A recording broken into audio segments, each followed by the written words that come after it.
Bonjour à tous, c'est Rémi, j'espère que vous allez très bien. Aujourd'hui nous nous retrouvons pour un rendez-vous encore une fois exceptionnel avec du coup Mylène Farmer sur internet. Aujourd'hui nouvelle analyse musicale, nous allons visionner la nouvelle bande-annonce du trailer du film de Dungeons and Dragons. Donc ça va être le nouveau film qui va arriver en avril 2023. Donc petit film aventure qui s'annonce très bien et Mylène Farmer a été conviée ou alors elle a décidé de participer du coup à ce film en réalisant tout simplement la musique du film. On va la voir de retour sur grand écran, donc ça c'est bien, avec un univers qui lui appartient, un univers un petit peu aventurier, fantastique, donc ça fait plaisir de la voir se réinvestir du coup pour le cinéma. Pourquoi aujourd'hui je décide de réaliser une petite réaction? Tout simplement parce que j'ai été happé par la petite photo de miniature du clip. Mylène Farmer en costume, je veux dire, c'est l'iconique, encore une fois, c'est le personnage réinventé. Elle est maquillée de manière magnifique. Forcément, le costume m'a rappelé un petit côté masculin, de sans contrefaçon. On sait très bien que Mylène Farmer a toujours été un petit peu son personnage au fil des années, et elle a toujours su créer des ambiguïtés absolument géniales, et c'est pour ça qu'elle a réussi à attirer tout un public de différentes communautés qui ont réussi à s'identifier à elle, puisqu'elle a transgressé plein de genres différents, et en fait c'est ce qui fait de Mylène.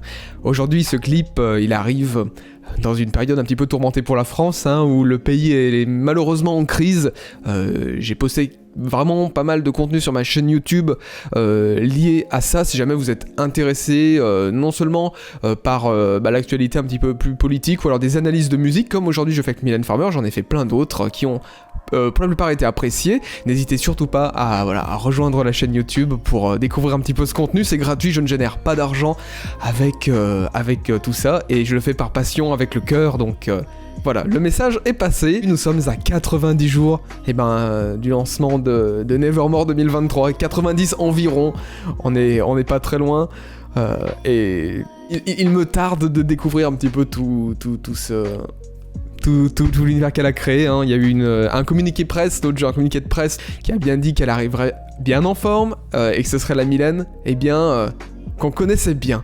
Il reste 1 minute avant l'écoute, nous allons passer sur l'écran. Allez, on va mettre un petit message, c'est parti. J'ai hâte de voir ce qu'elle va nous proposer. Allez, Mylène, 1497 spectateurs en attente. J'ai hâte de voir si ça va être du coup fantastique ou comment elle va manier son clip vidéo sur l'emprise, qui est ma seconde musique préférée de l'album. On va réactualiser tout ça. C'est parti. 10 secondes. Attention, ça va partir. 3, 2, 1...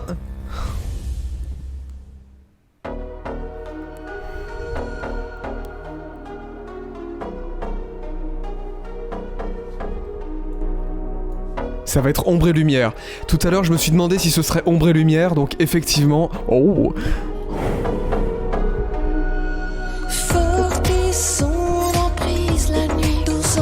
Ok, très complémentaire, comme d'habitude, ça j'aime bien le dire. Ok, on a des images du film directement. Quel contraste entre un univers farmerien et très glamour et très en suspens. C'est très intéressant de l'avoir accompagné à un film si contrasté en fait. On retrouve les hommes, les hommes dont elle parle beaucoup dans ses chansons. Il y a des femmes quand même dans le film, heureusement. C'est vrai que j'ai vu, il y a une actrice effectivement qui est rose comme Mylène. Ça permettra une projection des spectateurs fans de Mylène. On a un joli burn à gauche, les effets de lumière. Oh, ça reprend un petit peu l'effet du corbeau qu'il y avait dans sa promotion de Nevermore, c'est joli. Alors on suit la dynamique qu'on avait avec Rallumer les étoiles ainsi que Rayon vert et à tout jamais. Mylène Farmer est très présente, on la voit de face, elle est moins scénarisée qu'avant. On la voit en tant qu'humaine et réellement en face en fait, on a vraiment une sensation de proximité. J'allais dire que c'est un glasnost, c'est un petit peu de la transparence, ouais effectivement. On la voit de manière beaucoup plus claire maintenant et avec moins de filtres, et elle paraît beaucoup plus naturelle maintenant, je trouve, comparé à certaines années. C'est bien.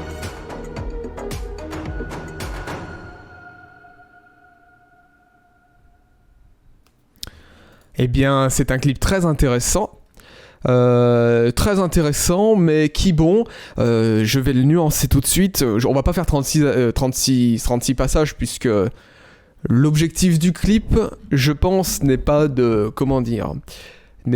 révolutionner l'art du clip vidéo, et on va voir ça ensemble. Donc effectivement, hein, c'est un univers nouveau pour nous fans, hein, puisque elle a rarement fait des choses pareilles, évidemment, hein, on le sait.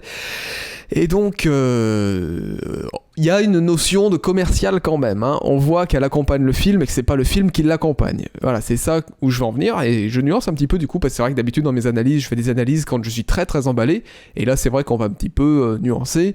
Effectivement, c'est vrai que le film relève du fantastique, de l'aventure, ce qui est très bien, parce que je vais sûrement regarder le film, il m'attire, il a l'air d'être plutôt esthétique.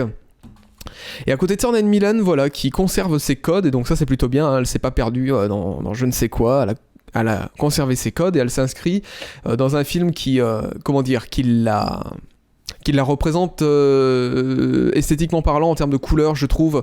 Elle ne tranche pas trop. Le seul plan qui trancherait, ce serait celui de son œil, ici où il y a beaucoup plus de couleurs.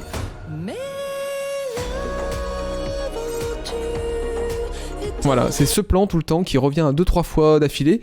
C'est le seul plan qui parfois peut un petit peu dénoter, puisqu'il y a des nuances vachement saturées, vachement colorées par rapport au reste. Mais sinon, c'est très joli, hein, voilà, et c'est intéressant de le constater. Mais voilà, c'est un clip qui est, d'après moi, assez commercial. Elle fait sa prestation.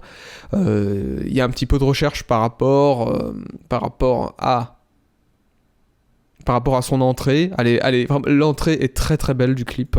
Très très belle. Ça fait penser au spot de Michael Jackson avec Billie Jean, hein, avec son profil. Elle rentre dans ce cercle de lumière. Et voilà, donc en voyant cette miniature, donc la miniature que vous pouvez voir actuellement ici, avec ce spot, ça m'a immédiatement fait penser à Ombre et Lumière. Et au final, quand on voit ce clip vidéo, effectivement, ça fait relativement ombre et lumière, parce qu'elle c'est plutôt l'ombre, et en termes de luminosité globale, et le film plutôt la lumière. C'est un clip qui est intéressant, mais voilà, comme je l'ai dit, qui reste assez commercial, et qui, à mon avis, ne va rien marquer d'historique, même si c'est intéressant de voir comment une artiste si prise, si secrète, peut arriver à se lier avec une industrie commerciale, et comment elle peut apporter sa patte personnelle, en fait, la signature Mylène Farmer. Alors moi ça m'a fait penser au Fumigène de Rolling Stone. Voilà, ce passage-là. Est-ce qu'il sera dans le film final ? Je ne sais pas. J'ai tout de suite pensé au Fumée rouge de Rolling Stone, puisque c'est exactement les mêmes tons, le bleu et rouge, que j'ai moi-même parodié, hein. Je suis parti de la musique de Rolling Stone et j'ai refait mon propre clip avec mes scènes et mon histoire. Et voilà, ça me fait penser un petit peu à ça. Et ouais.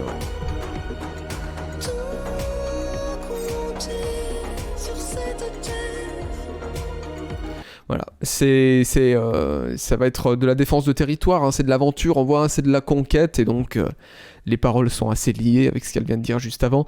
À mon avis, Nevermore, il va y avoir une histoire de cape de moine telle que celle-ci. Je sens venir l'affaire, je sais pas pourquoi, là, elle repart dans l'ombre avec ce machin, à mon avis, elle va réapparaître comme ça, je sais pas pourquoi, mais je le sens peut-être venir. Alors ça c'est intéressant aussi, ils ont fait une symétrie en fait au début, à la fin du clip. On voit qu'elle arrive. En fait, vous allez voir, elle arrive dans la lumière, et là hop, elle se retrouve derrière 33 mètres plus loin. C'est inversé en fait. On va voir, elle est au milieu de la lumière, vers le micro, et là hop, elle se retrouve derrière la lumière. Et là hop, elle est de nouveau devant. Donc c'est inversé volontairement, puisque en fait à la fin on voit que c'est exactement le même schéma cinématographique. Ah, il y a ces reflets d'eau, effectivement, qui sont très jolis également. Ah, hop là. Elle attend un petit peu. Elle marque des petites pauses. On a des regards comme si elle venait regarder le dragon, au final. C'est assez intéressant. C'est une projection de regard. Voilà, et là, c'est juste ici. Hop, elle part de la lumière, elle est derrière, et de nouveau, hop, elle ravance dans la lumière. C'est toujours ce jeu en fait, de contraste qui est assez intéressant, qui est inversé au début et à la fin du plan. Alors au premier visionnage, ça m'a tilté tout de suite aux yeux, puisque bon, bah, chronologiquement, c'est pas possible de faire un avant-après comme ça. Et en fait, c'est répété à la fin, donc c'est un choix, c'est pas mal. Parfois, le clip est ponctué du membre labial de Mylène, et voilà, c'est un plan qui est vraiment travaillé hein, en termes de colorimétrie, c'est peaufiné hein, là, hein. On voit c'est très très peaufiné. Elle a un maquillage extrêmement pâle, ou alors c'est un effet Sin City, parce que là la peau paraît très très grise en fait, on n'a pas réellement un ton naturel, alors que le rouge à lèvres est bien saturé en fait, hein. Il y a une belle vibrance. Je pense qu'ils auraient pu appliquer effectivement une courbe, même si ici j'ai l'impression que... C'est bizarre parce qu'on dirait vraiment que c'est coupé en deux là également. C'est une zone assez particulière, parce que là vous voyez très bien qu'il n'y a aucune saturation, que c'est vraiment gris, hein, il n'y a aucune couleur. Et là c'est un petit peu plus chaud. Ça peut être mon écran, mais moi d'ici je le vois gris. Bon, c'est peut-être gris, mais vu que c'est moins contrasté, c'est plus clair. En même temps elle paraît très pâle. Bon, en tout cas, l'habit est magnifique. Hein. Le vernis à ongles noirs, elle a toujours sa bague. C'est sublime. Hein. C'est sublime. C'est très masculin. Ça en écho avec le film. J'aime beaucoup. Voilà. Ils ont su allier en fait deux univers. Même si effectivement, on peut se demander si c'est pas trop différent.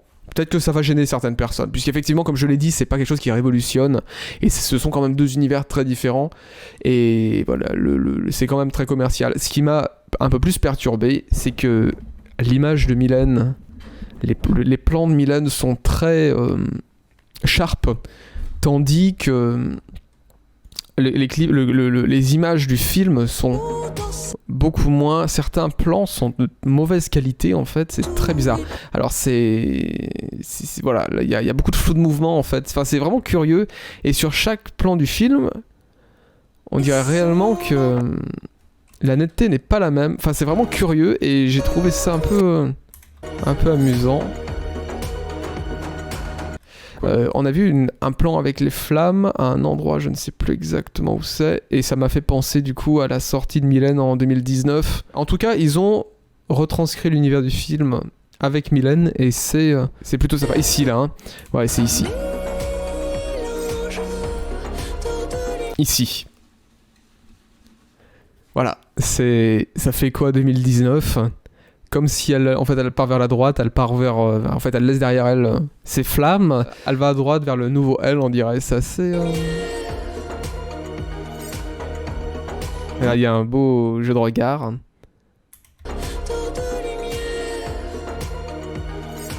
Ouais, il y a un beau jeu de regard ici. Ouais. C'est pas... Cette petite accélération de rythme est très intéressante.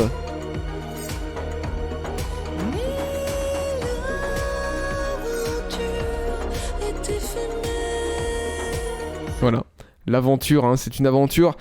C'est assez normal qu'ils aient choisi cette chanson, et c'est très... C'est un joli coup de communication pour Mylène et pour le film. Ça tombe bien, ça avance à tourner, et puis eux c'est juste avant la sortie. Donc voilà. Si je vais donner une note, sur 10 pour l'esthétique du clip, je mettrais 7,5, puisque le clip est plutôt joli, même si on note quelques petits soucis parfois de définition, je trouve. Au niveau de l'histoire, de la connexion entre Mylène et le clip, j'ai plutôt bien aimé les petits rappels d'éléments, le feu, des choses comme ça, donc je mettrais 8. Et puis pour l'ambiance générale du clip, et puis le ressenti, la présence de Mylène, je mettrais la note de 9. Par contre, bon, pour la cohérence, c'est vrai que on peut toujours se questionner, mais bon, c'est pas ultra gênant. Ceux qui aiment bien le cinéma apprécieront beaucoup ce clip, et inversement, voilà. Bref. J'espère que vous aurez apprécié cette petite réaction et analyse du clip de l'emprise du coup. Et voilà, c'était toujours un très très grand plaisir de découvrir un nouveau contenu lié à Mylène Farmer, l'une des dernières grandes artistes françaises. Toujours un peu captivant, même très très captivant, pas qu'un peu, c'est toujours un plaisir immense à découvrir son contenu. Bref, c'était Rémi, si vous avez apprécié, n'hésitez pas à vous abonner et à liker. J'espère que vous aurez apprécié cette vidéo. C'était Rémi, salut.